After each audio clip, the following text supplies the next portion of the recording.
બાપુએ જે કર્મો કર્યા છે આપણી તાકાત નથી, પણ એ વ્યક્તિ આપણી સાથે છે એનાથી મોટું બીજું આપણા માટે કોઈ સુખ નથી. મને ગર્વ થાય છે કે મને મોકો મળે છે બાપુને આવી રીતે સન્માન કરવાનો.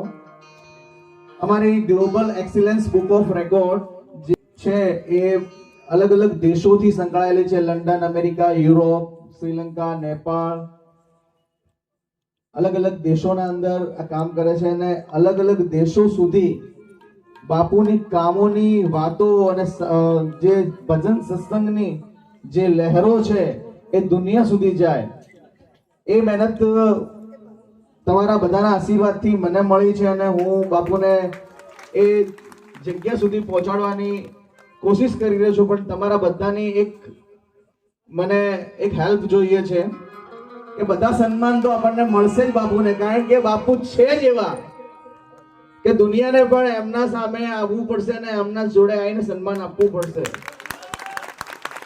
પણ મારી એક રિક્વેસ્ટ છે તમને કે બાપુને આપણે પદ્મશ્રી મળી જાય તો આપણું જીવન, મારું તો કહું કે ધન્ય થઈ જાય કે હું આ નાનાથી છે કે આટલા સુધી આવ્યો છું અને પદ્મશ્રી સુધી આપણે બધા ભેગા મળીને પહોંચાડીએ તો એની એક મજા અલગ આવશે.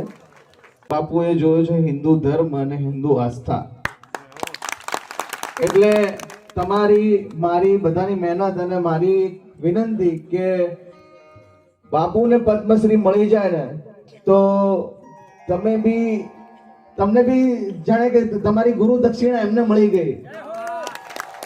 એટલે તમારા બધાના આશીર્વાદથી, આપણા બધાની મહેનતથી બાપુને આપણે કોઈ આપી શકવાની આપણામાં તાકાત નથી, કારણ કે આ દુનિયાને આપણે આટલા બધા બેઠા છીએ. આપણે શા માટે બેઠા છીએ? કેમ કે કંઈક તો એમનામાં છે ત્યારે આપણે આટલે બેઠા છીએ. બાકી તમને મને કોઈને ટાઈમ નથી, કોઈ ખાવા પીવાનું ભૂખ્યું નથી કે કોઈ એનું, પણ આ વ્યક્તિ જે આત્મા કે આપણે પરમ આત્મા કહી શકીએ, એ વ્યક્તિના અંદર કોઈક એવી શક્તિઓ છે જેના લીધે આપણે બધા જ બંધાયેલા છીએ. તો બાપુએ 11,950 જે 49-51 વર્ષની સફરમાં 11,950 સત્સંગો કરી અને 5 લાખથી વધારે લોકોને વ્યસન મુક્ત બનાવ્યા છે. એનો આપણે ઇન્ડિયા રેકોર્ડ આપીએ છીએ. અને મારી એક જ રિક્વેસ્ટ છે કે આ રેકોર્ડ એટલો બધો ફરવો જોઈએ ને કે આપણે આવતા 12 મહિનાના અંદર બાપુને પદ્મશ્રી ઉડી લઈ જઈએ. બોલો શ્રી સંત શ્રી દોલતરામ મહારાજ કી. આભાર. હર હર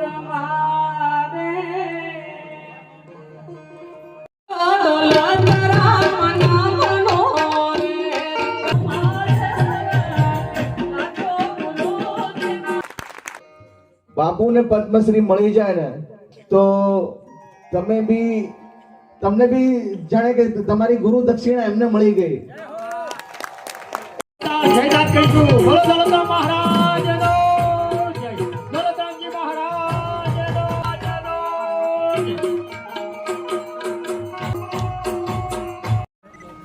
બાપુ રેડી.